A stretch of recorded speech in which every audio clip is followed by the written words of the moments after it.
Markets with Trader Al. Hi traders! Quick market update tayo kay Bitcoin ngayong Monday using 12 hours time frame.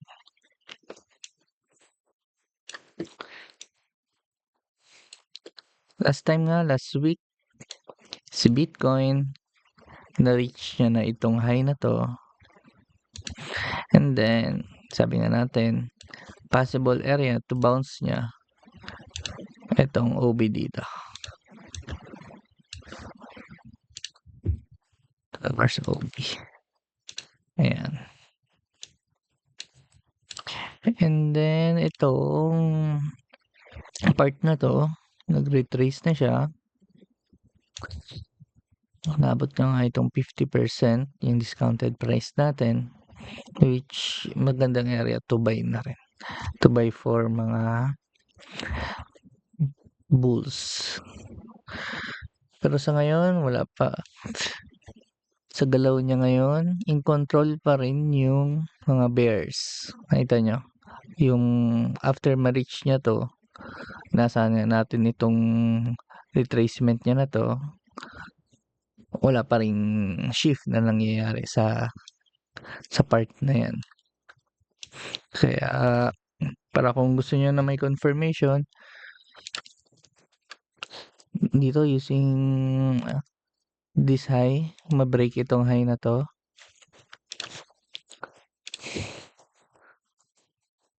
Ayan, ma-break yung high. And then, yun, good to enter na itong breaker part na to. Itong breaker dito. Or pwede rin, mag-continue itong move na to,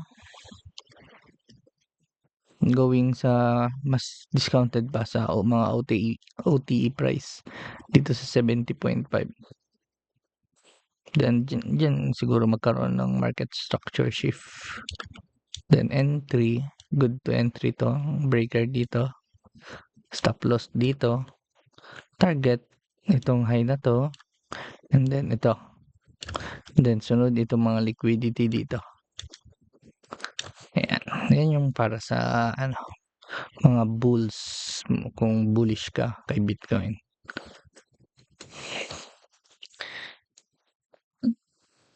And then sa ngayon, dahil in controls pa rin yung bear, pwede rin makaabutin itong area dito sa itong 43 to 42. Hindi natin alam kasi hindi naman natin alam kung anong gagawin ni market. Pero check na lang natin kung nakita nyo yung setup nyo. Then try to risk small portion lang ng capital. Then yun, i-control nyo lang yung risk nyo para hindi maubos capital nyo. Yan. For bear.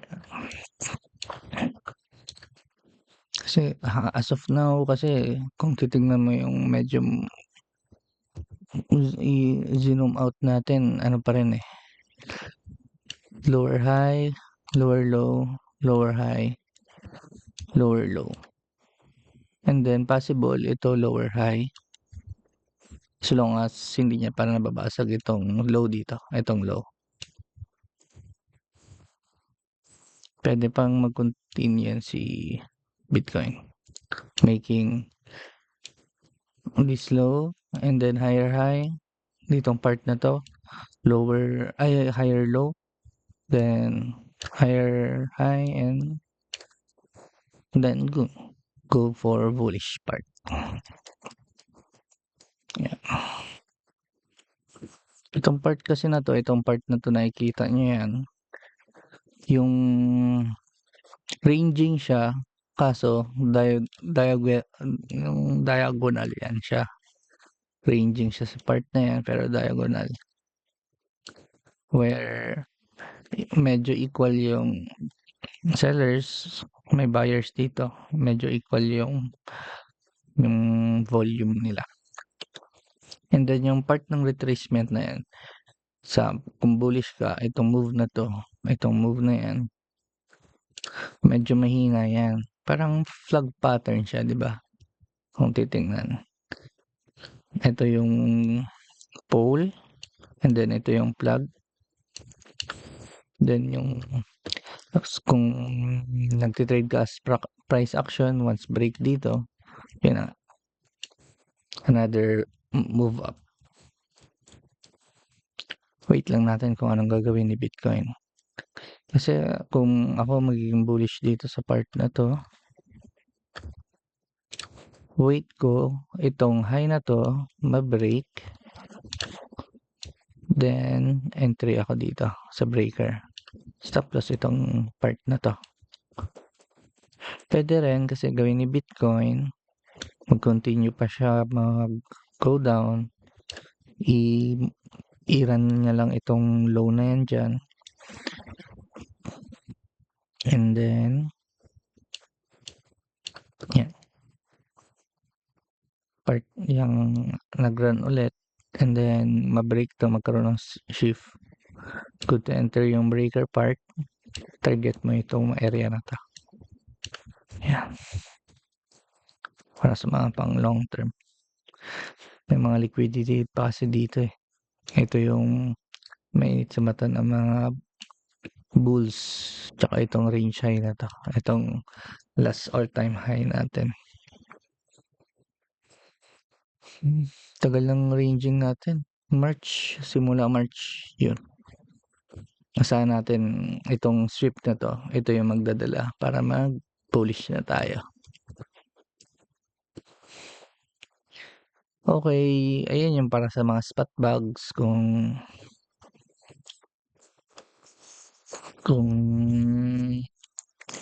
gusto niyo maglagay kay Bitcoin, spot bags, kasi long term medyo matagal yan yung galawan na yan. Pero ano, good to enter na itong part na to, yung order block dyan. Kung gusto niyo pang confirmation, ayan, yung mag-antay kayo ng shift. And then dito tayo sa ating trade, intra-week trading tayo. So ngayon, Monday, wala pa masyadong move. Ito, nakaraan na stop out ako dito. Ang layo na lang narating niya eh. Kala ko magtutuloy-tuloy na ito para sa last, yung previous high natin. Ito, yung nag 3.2 na yung RR ko. Kaso syempre, ayun, dahil mechanical nga yung process natin dito, ay, medyo matagal pa, hindi ko na ilabas. Kailan ba ako na-stop out? Itong Friday, na-stop out na ako. I don't know why, bakit ganyan si market. Pero wala tayong magawa. So ngayon, maliit pa lang yung move ni Bitcoin. Antay tayo ng kung anong gagawin ni Bitcoin. Pero yung inaasahan ko na move dito, kung sakali, mag-continue to down, and then magkaroon ng high. Pwede itong part na to,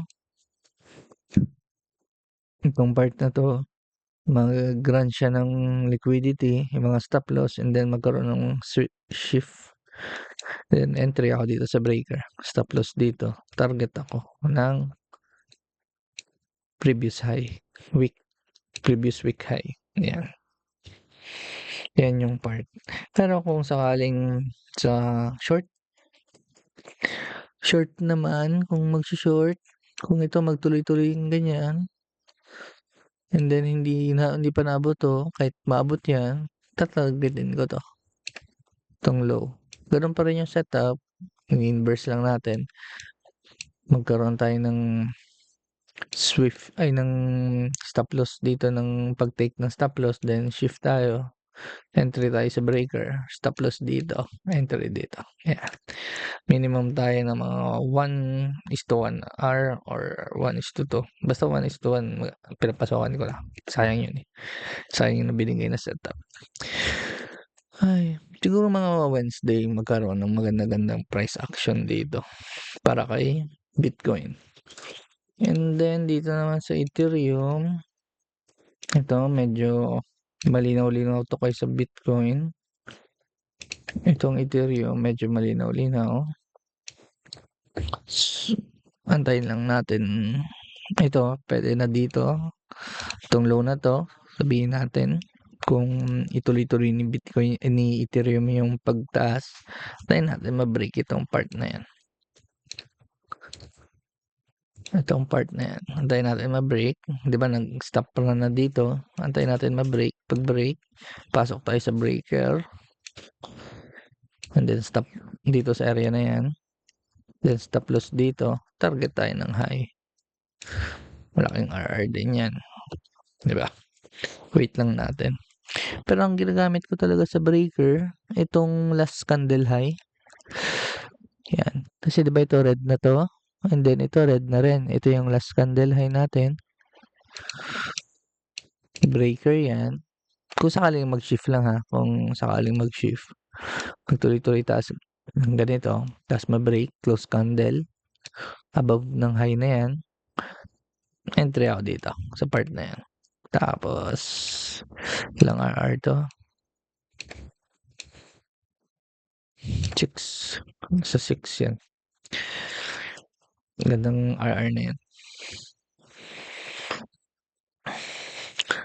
So, kung sa fundamentals naman natin, sa ngayon, itong week na 'to, wala naman tayong inaasahan na big news na siguro makakaapekto kasi wala namang forecast previous or actual dito. Check nyo lang yung detail. Pero wala naman. More dovish than expected is good for crypto. Ayan naman. More dovish. Hindi ko alam ibig sabihin. Check nyo na lang. Tapos dito naman, wala naman. Wala naman ganda dyan. Ayun, wala naman yung CPI. Yung sa CPI kasi yung titingnan ko, tsaka yung sa mga jobs na yun. Kung ano yung makaka-apekto talaga. Then, kung gusto nyo pa ng Bitcoin news, ito, Bitcoin Technical Analysis, Bitcoin news, faces continued downward pressure. Yung pa rin nga, kaya tuloy-tuloy pa rin yung pagbaba. Nakikita rin ng news, yun. Ethereum Technical Analysis Indicator Signal Caution for Ether as bears maintain control. Ayan. Controlled pa rin ng bear ang mga crypto. Tayo lang natin. Sana mag-bull run na. Para lahat tayo paldo. Okay? Kaya see you next episode ng Markets with Trader.